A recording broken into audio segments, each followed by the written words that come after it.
あいうえおで10分表持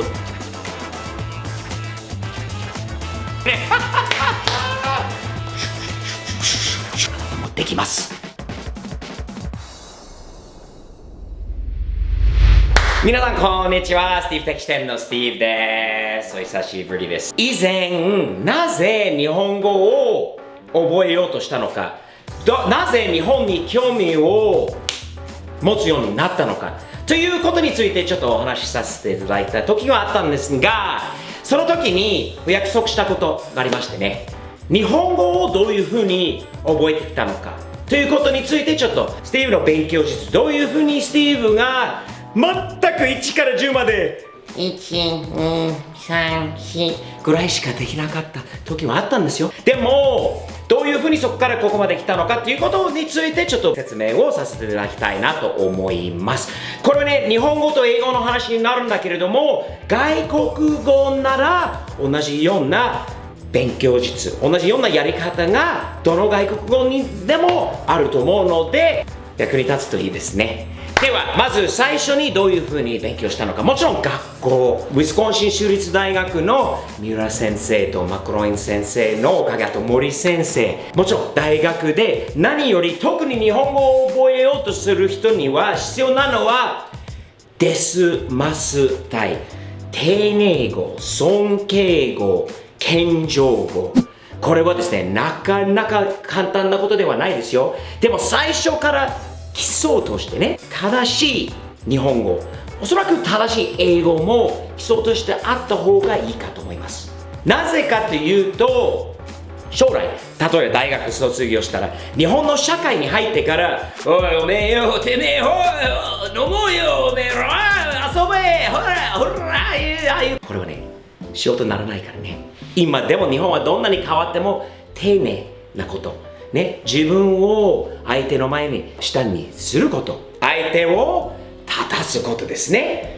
これは日本の社会、これはですね、教科書で勉強できないこともあると思うんですが、やっぱりある程度日本に住んでみないと、ある程度日本で仕事してみないと、ある程度日本人の友達とかを作ってみないと、こういったところはね、わかんないです。とにかくだからベースとして何々です、何々ます、何々をさせていただきます、何々を差し上げます。こういうところまではね、ちゃんとまず勉強することが大事です。日本語ほどそういうなんていうんですかね、レベルが上下上下まあ日本の社会のね、ここまでは他の社会にはここまでレベルの違いがないかもしれないんだけど、英語の中ではやっぱり丁寧な言い方と汚い言い方もある。Yo, hey, what's up, man? って言わないんだよね。特に会社のね、社長の誰かに対してはね、それは言えないので、やっぱりまず基礎としては正しいことを勉強した。それでね、日本に行ったと。で、日本に行ってから勉強の仕方がいろいろある。まずは何より日本人の友達を作ること。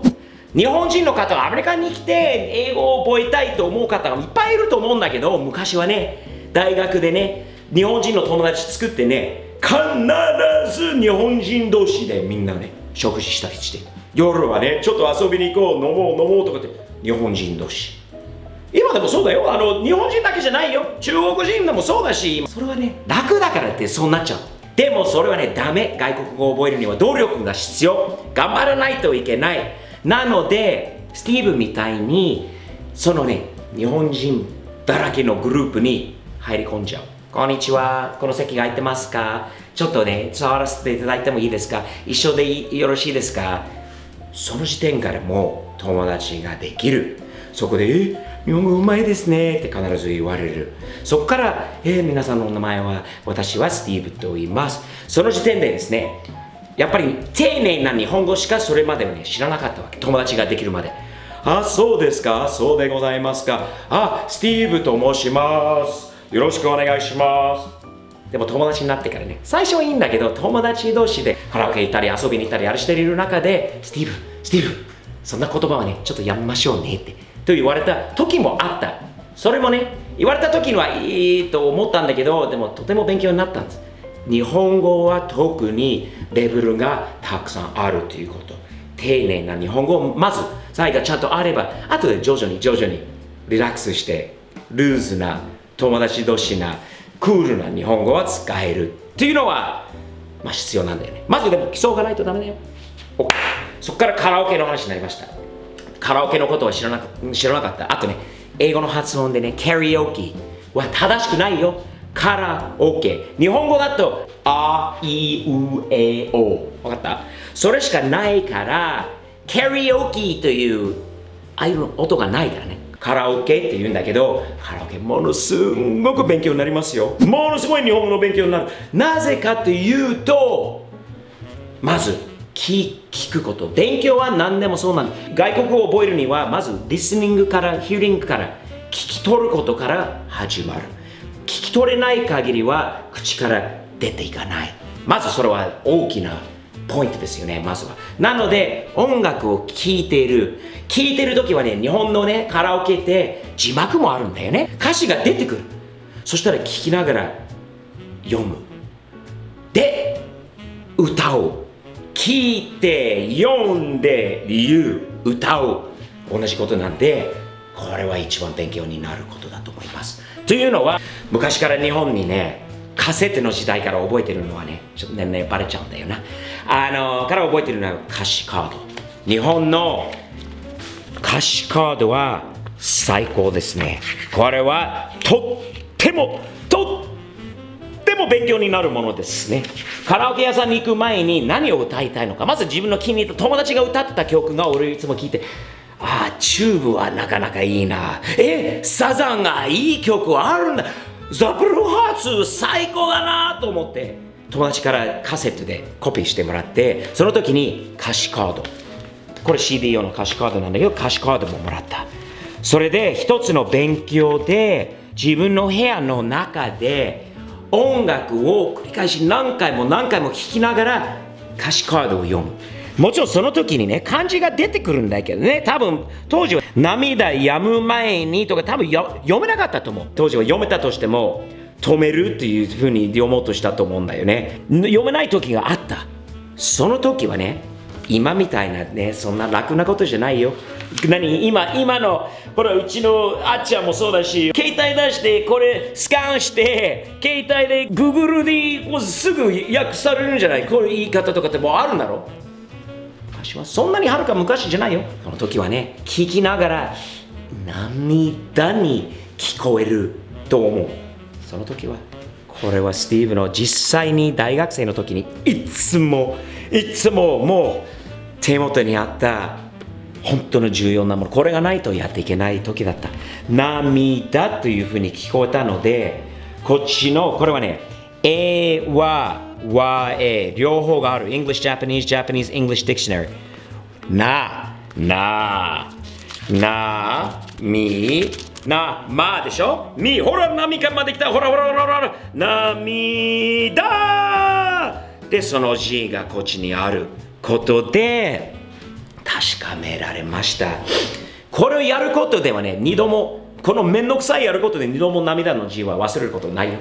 ない。あとね、もう一つ覚えてから書かされたんだよね。こういうのはね、漢字を同じ文章書かされるんだよね。もう何回も。これ実際に当時のノートなんだけど、やっぱりね、聞いて読んで言う。漢字を覚えるには読んで、調べて読むようにする。読めない。調べて書く。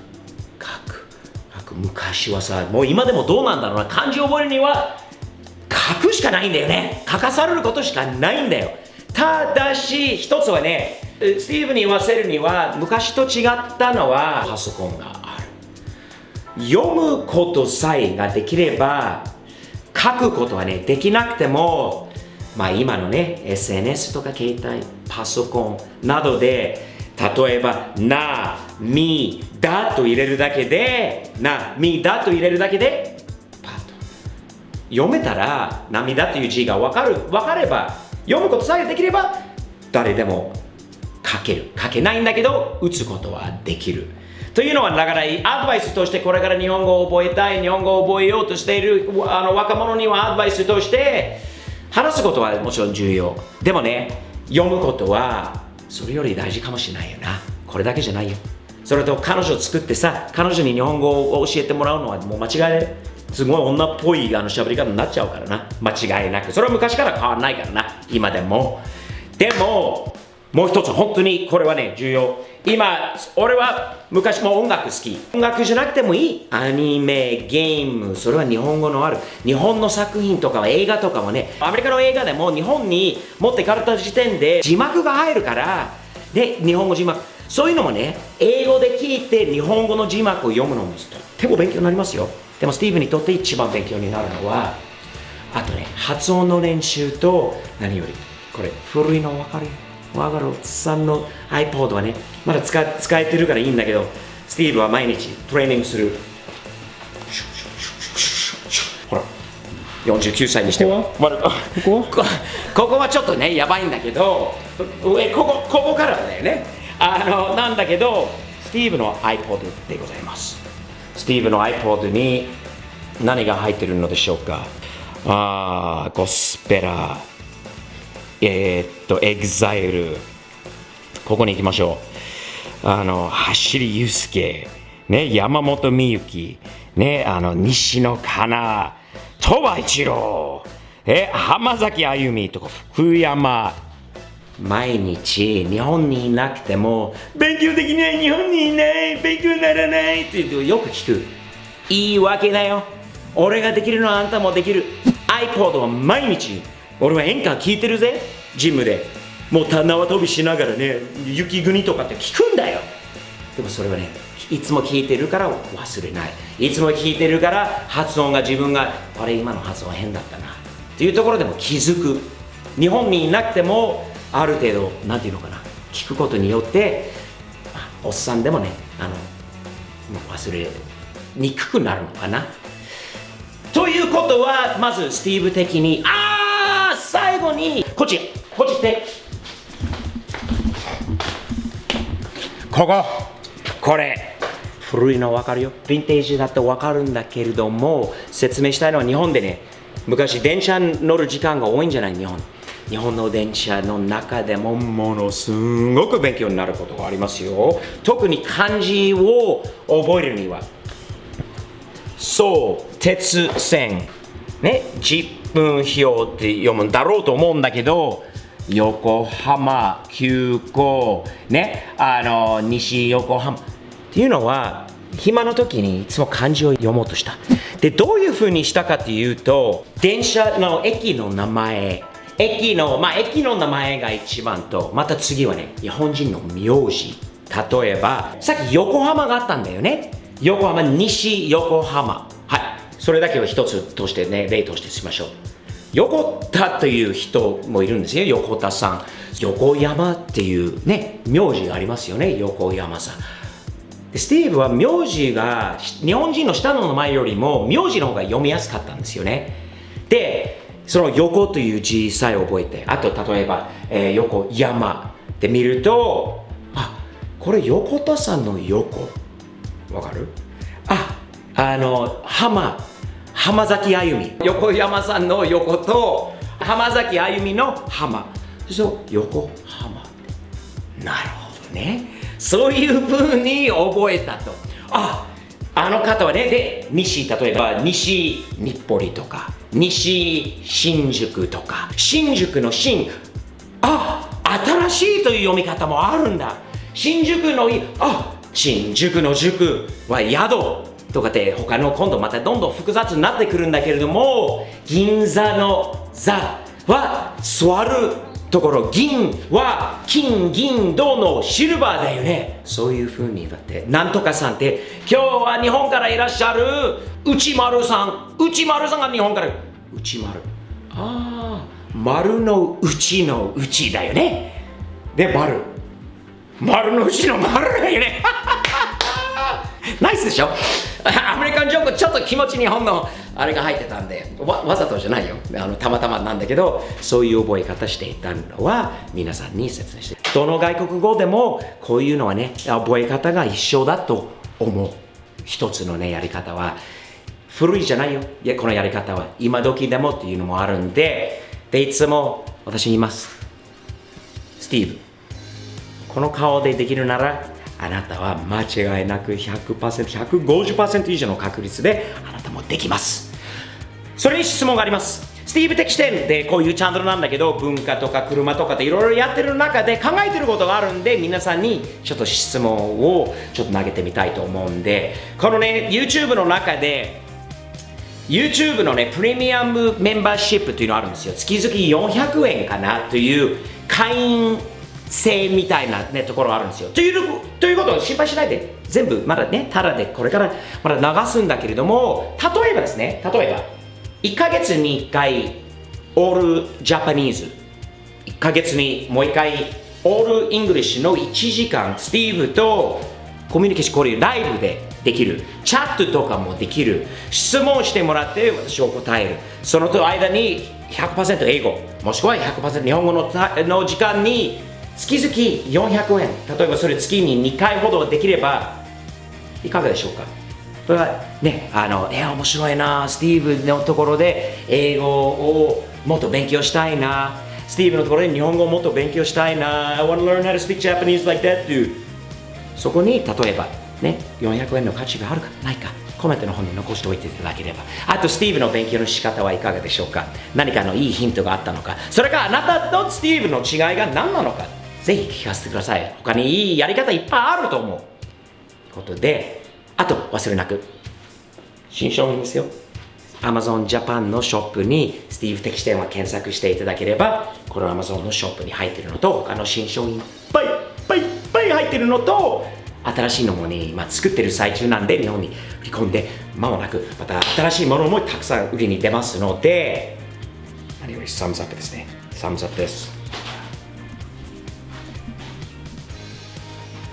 サムズアップという気持ちは毎日勉強している時も遊んでいる時も何している時でも、その毎日のサムズアップの気持ちでやっていきましょう。よろしくお願いします。また次回どういう話していただきたいのか、何を聞きたいのか、また日本語とかこういう勉強するには何がこういうポイントなのかって、またコメントの方に残してね、必ず目通してるからね、みんなには返信したいんだけどできない時があるので許してくださいね。ハートマークなるべくつけるようにします。ではまたよろしくお願いします。